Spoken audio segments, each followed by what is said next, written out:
at the Intercontinental Hotel. What a show we have today, folks. And I know you are watching the show, my brother from another mother, because this man today is, I tell you, incredible. In fact, Eric Abuga has summed it all up. He says, today I have no time to even check out my tweets.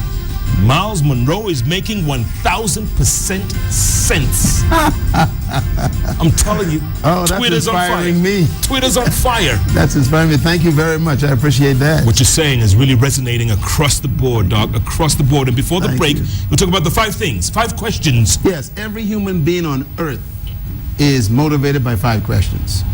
The man sleeping under the bridge on a piece of cardboard, or the man living in an ivory tower, they both are trying to answer the same 5 questions. First question, who am I?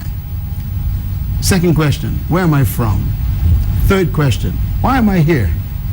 Fourth question, what can I do? And the fifth question, where am I going? The first question deals with identity, and the average human being has never answered the question, who am I? I didn't say what you did. Sometimes I ask people, who are you? And they say, I'm a nurse. And I say, no, that's what you do. Who are you? It's a revelation of your essence, of your person. Most people never know who they are, so they die as someone else. Second question, where am I from? People think of that as an ethnic question, ethnicity. You know, I'm from Africa, I'm from Asia, I'm from China, I'm from whatever, Europe. No. What I mean is, where are you from with regards to your creation? If you think you're from a monkey through evolution, then that's how much value you put on yourself. If you don't know where you're from, you'll never know what you are made of, what your qualities are, what your ability are. This bench we're sitting on, you call it a bench. It's actually a tree. Correct. How strong is this bench? It's as strong as the tree it came from. So the source determines what something is and what it could do. How much weight can this bench carry? It depends on the strength of the tree. So if you can find out where you came from, you also find out your ability, your strength, and your potential. Third question, why am I here? It's a question of purpose. Why do I exist? Why was I conceived in my mother's womb? What did I come to earth to do? Did I come to earth just to go to work and pay bills and die? It's got to be more to life than just going to work, paying bills, retiring, and die. This is a lousy life. If that's all you're going to live for, there's got to be a purpose for your existence. Fourth question, what can I do? What is my true ability? The average human only uses 10% of their brain, they say.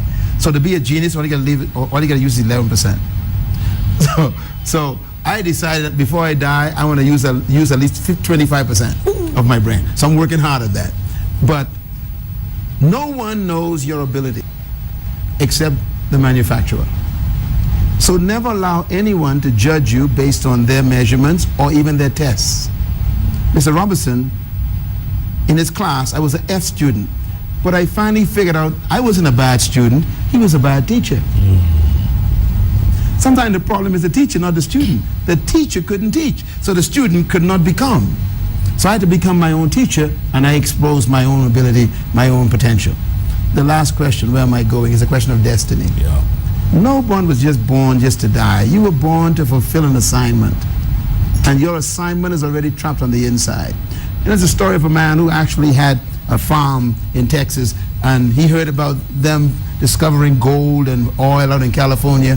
He went and sold his farm for $38,000 back in 1694. And the guy who bought his farm for $38,000 US, very cheap farm, he gave him the money. The guy went, he bought some donkeys, he bought some pickaxes, some shovels. He went out to California looking for oil, looking for gold, looking for all the wealth, pursuing his fortune, he says. 3 months later, the man who bought his farm began to dig for water. Up comes oil. When the report got to California, the guy who sold the farm was on a donkey, read the paper, fell off his horse, and died from heart attack. Yeah.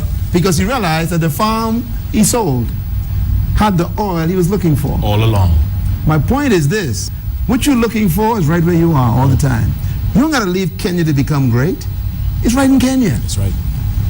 Some people dream, if I can get to Great Britain, I'll be successful. No. Success is right here in Kenya. That's why I live 30 minutes from America. 30 minutes from the United States is where I live. I refuse to live in the United States because I got to prove that my greatest can happen in a little island 7 miles wide.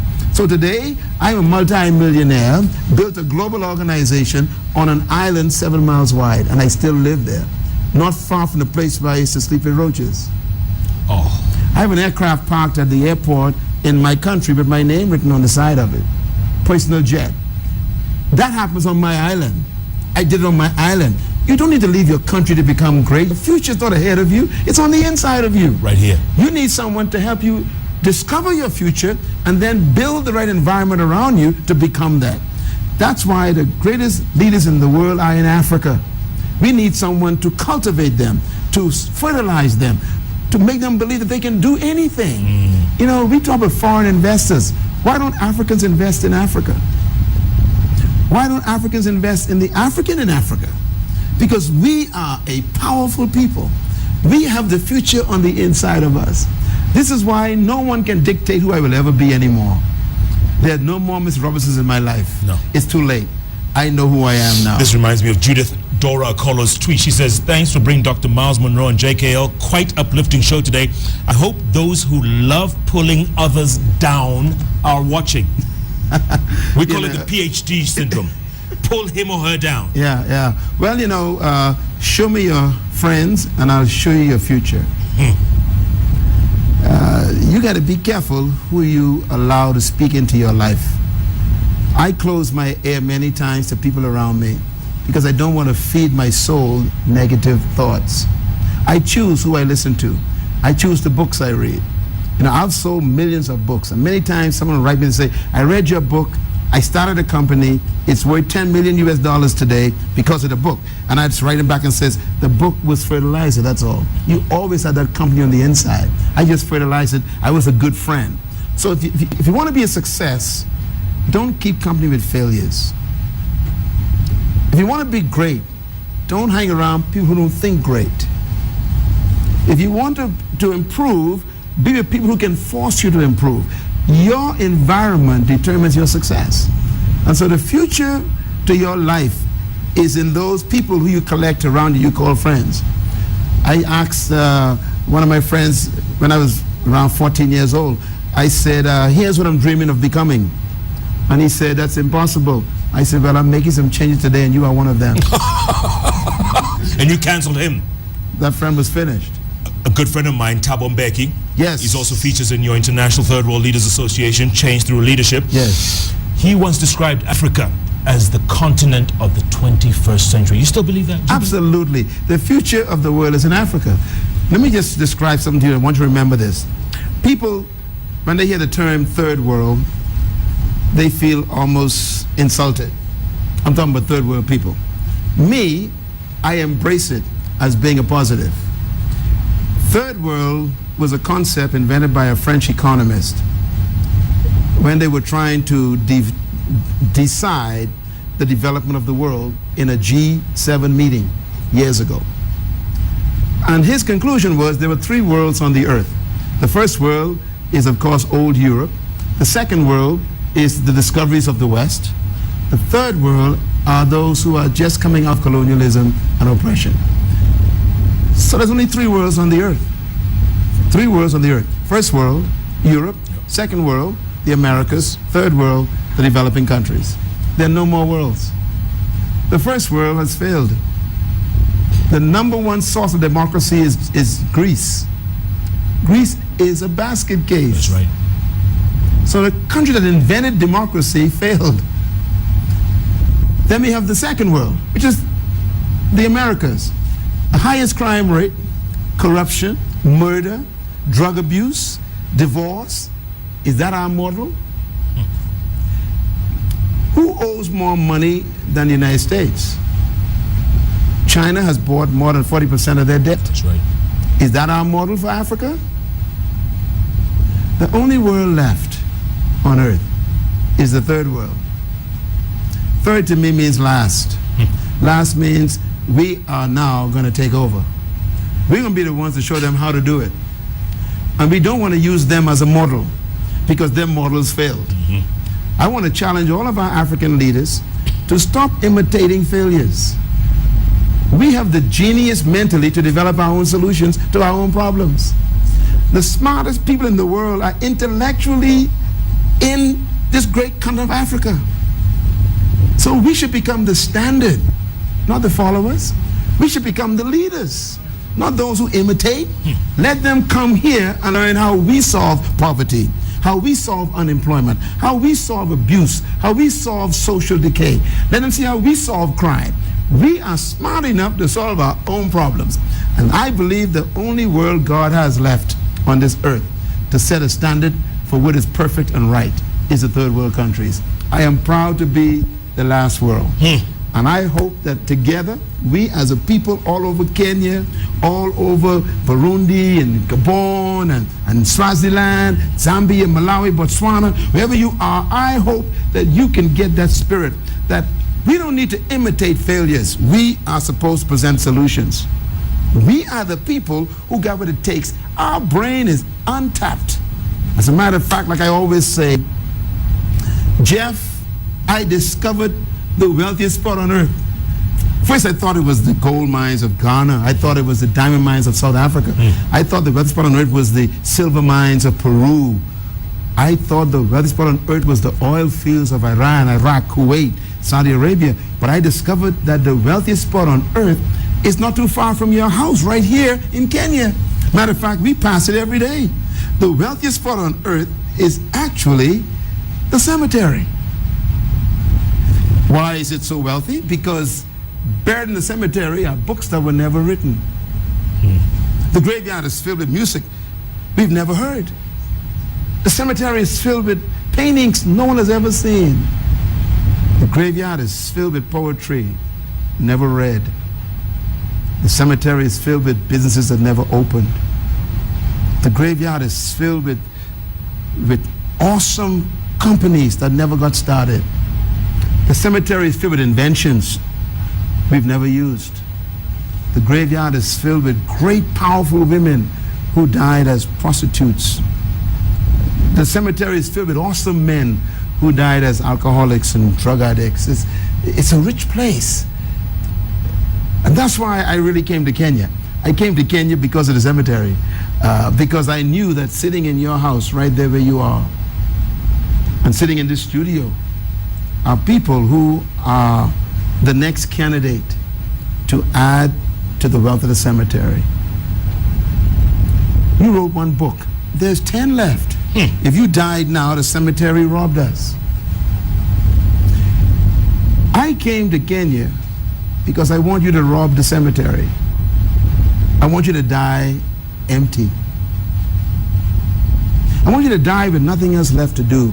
I want you to die because you poured out all of your dreams, ideas, visions, books, music, inventions, publications, that you died empty. That's the goal of life. Don't die old, die empty. As a matter of fact, one of the greatest statements I ever heard about dying is this statement. I think it's my beautiful statement of dying. It says, "It is finished." 3 words. The guy who said that was only 33 years old. It is finished.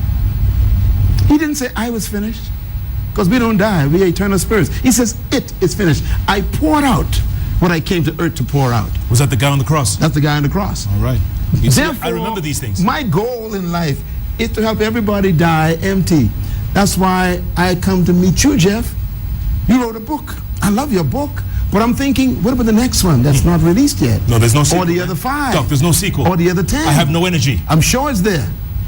There's no way a man with your story could not have 10 stories. Don't die with my books. I want to challenge every Kenyan. Yes. Go to the cemetery and disappoint the graveyard. Die like the Apostle Paul, who said, I have finished my course. I have kept the faith. I have been poured out like a drink offering. There's nothing left. I am ready to die. That's the way I want to die. I want to die because there's nothing else to keep me alive. I've done what I was born to do. This to me is the greatest act of service to humanity, to deliver to us what you came to give us. You're doing a good job, but there's more. I believe that what you're dreaming is bigger than what you're doing right now. Wow. I believe you see your own networks that you own. I believe that you have your own studios. I believe I see you producing shows that are syndicated all over the world. You deserve to be heard. Preach, Doctor, preach. Why settle for Kenya when you can have the continent? Hello. You are talented, gifted, you're powerful. You should be publishing a magazine. You should be producing all kinds of t-shirts with your shirt with your name on it. You should be starting maybe a line of clothing with your name on it. This is an image we need to see, feel, touch. Hey, don't dive at this stuff, okay? And that goes to each one of you watching this program. I don't know who you are, I don't know what you're doing. Maybe you're a politician, maybe you're a baker, mechanic, a teacher in a classroom, maybe you are a student, maybe you're unemployed. Listen, your future is not ahead of you. It's on the inside. Decide tonight to germinate your seed, get the right people around you, buy some good books, shut the TV off, except this show, and feed yourself the right information to germinate your dream. And when you die like I'm planning to die, empty. It is finished. It is finished. Tomorrow morning at the Fairmont, the Norfolk, 8:30, 7:30 breakfast. Be there if you want to hear more of this incredible stuff. And tomorrow afternoon at JCC Parklands, show up. It's going to be incredible. 5:30 onwards. Saturday at the Westin Hotel from 7:30 a.m. And then in the afternoon, Daughters of Zion from noon, again at JCC Parklands. I met this gentleman tonight for the very first time, and I feel something. Brothers. For life. There's a connection. This man has touched something no one else ever has in me. I hope he's done the same to you. Listen up, folks. Tell a friend. It's going to be on YouTube. Hopefully it'll be repeated tomorrow.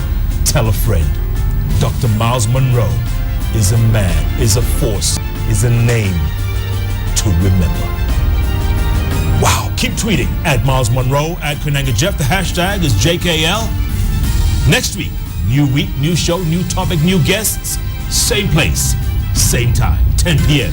right here on KTN. And tomorrow night, Sikika Sasa travels to Bungoma Town in Bungoma County. 8 p.m. live again right here on KTN. Thanks so much for joining us. What a guest. What a show. Oh my, Monroe my. Good night. And Thank good luck. you. Good night, everyone. Thank you, sir. It's a pleasure. My goodness. It was a joy.